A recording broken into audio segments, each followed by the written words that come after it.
Sulit guys yung napuntahan namin malapit sa Moa Seaside. Buffet siya guys. 4 seasons hot pot. Yan, maraming pagpilian ng mga pagkain.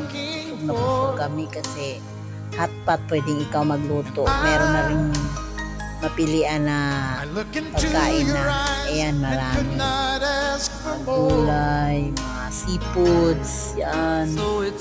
Lahat Chinese, Japanese, Korean. Mga menu ng mga Korean, Japanese, Chinese, Western. Nandito guys, puntahan nyo na lang. Ayan, 928 ang isa sa buffet. Hanggang 10 p.m. sila guys. Pag dinner, 6 to 10. Yan, check it out na guys sa Moa Seaside.